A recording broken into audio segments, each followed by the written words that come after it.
আজকে ছিল সানডে আর মা এসেছিল আমাদের বাড়িতে, তাই গরম গরম চা দিয়ে আজকে সকালটা শুরু করলাম। তারপরে দুজনে মিলে গেলাম ছাদে, একটু কম্বলটা রোদে দিতে গেছিলাম কারণ ঠান্ডাটা ভালোই পড়েছে। আর আজকে বানাবো বিরিয়ানি, তাই এখানে আলুটা ভেজে নিচ্ছি।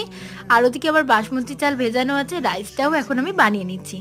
তারপরে মা বানাচ্ছিল ঠেকুয়া, মায়ের আগের বারে বানিয়েছিল, যেহেতু খুবই ভালো লেগেছিল তাই মাকে বলেছিলাম একটু বেশি কোয়ান্টিটিতে বানাতে। তোমরা রেসিপিটি চাইলে কমেন্টে লিখতে পারো, আমি পরে শেয়ার করব। ঠেকুয়াগুলো লাল লাল করে ভেজে নিতে হবে। আর আমার বিরিয়ানির জোগাড় হয়ে গেছে, এবার ভাপে বসিয়ে দেবো। দেখো এতগুলো ঠেকুয়া বানানো হয়েছে। বিরিয়ানিও রেডি, এবার উপর থেকে ঘি ছড়িয়ে দিলাম আর বিরিয়ানি দিয়ে লাঞ্চটা কমপ্লিট করলাম। তোমাদের দাদা গিয়েছিল দেশের বাড়ি, আজকে সন্ধ্যেবেলা ফিরেছে আর বাড়ি থেকে এত কিছু পাঠিয়েছে, চিকেন পকোড়া, নারকেল, মাছ, অনেক কিছু পাঠিয়েছে। তারপর ওকে বললাম তোমার জন্য একটা সারপ্রাইজ আছে। বিরিয়ানি বলতে পারছি না, রাতে রাতে কি খাবো বিরিয়ানি নিয়ে যাবো। সারপ্রাইজটা কেমন লাগলো? হয়েছে। পকোড়া খেতে খেতে গল্প গুজব করছিলাম, তারপরে ডিনার করে ঘুমিয়ে পড়লাম।